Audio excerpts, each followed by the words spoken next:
Les moments d'inertie, le choix dans un catalogue de profilés. Effectivement, nous avons jusqu'à présent, dans les modules précédents, recherché par le calcul les moments d'inertie de sections complexes.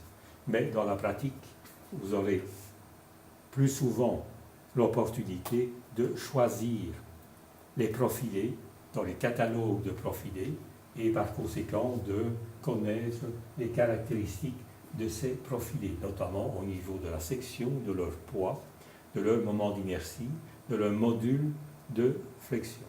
Nous allons, par deux exemples, illustrer ce que je viens de vous dire actuellement. Donc, comment choisir les moments d'inertie? Nous allons le voir à partir d'un catalogue de profilés.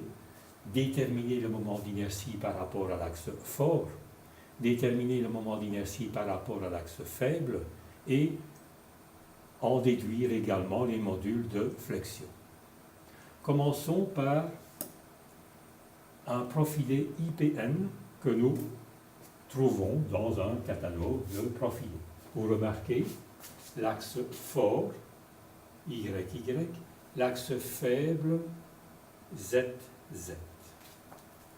Qu'en est-il à propos de leurs caractéristiques? Eh bien voilà, nous sommes par exemple dans le choix d'une IPN 120. Son poids est de 11,1 kg par mètre, donc 111 newtons par mètre. La valeur du moment d'inertie par rapport à l'axe fort YY est donc égale à 328 fois 10 exposant 4 mm². Par rapport à l'axe faible, nous avons une valeur de 21,5 fois 10 exposant 4 mm². Vous constatez bien évidemment que la valeur du moment d'inertie est nettement plus faible lorsque nous travaillons par rapport à l'axe dit faible. Les modules de flexion, un module de flexion étant égal au quotient du moment d'inertie par la distance petit v séparant le centre de gravité de la section de la fibre la plus éloignée.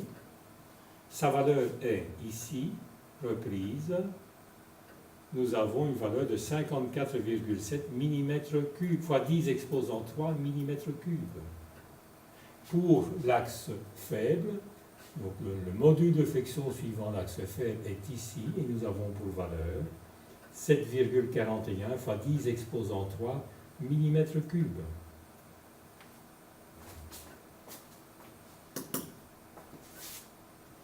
Voilà cette valeur. Voilà cette valeur pour les modules de flexion et pour les moments d'inertie. Voilà les valeurs et voilà les valeurs.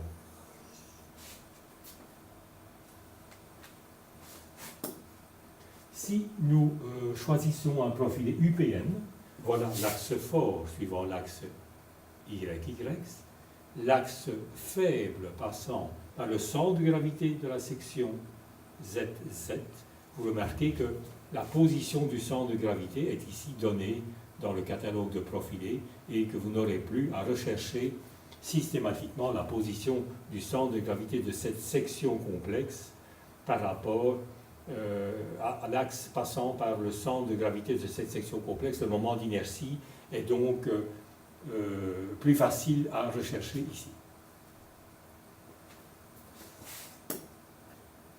Qu'en est-il au niveau de la valeur pour, par exemple, une UPN 100? Son poids par mètre est de 106 newtons par mètre. La valeur du moment d'inertie par rapport à l'axe fort est de 206 fois 10 exposant 4 mm².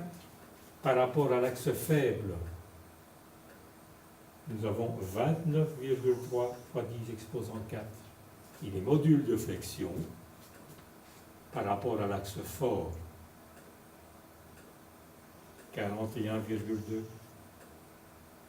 et 8,49 fois 10 exposant 3 mm3. Voilà comment vous devez procéder lorsque vous devez rechercher des caractéristiques techniques, notamment les moments d'inertie, de profilés commerciaux tels que vous le voyez ici. Il s'agit bien sûr de profilés commerciaux. Nous avons les IPN, les UPN, les HEA, les HEB. Voilà, nous avons terminé par le module 17, nous avons terminé ce grand chapitre consacré au moment d'inertie. Je vous donne rendez-vous au module suivant, le module 18, qui sera consacré à un tout autre domaine, la torsion.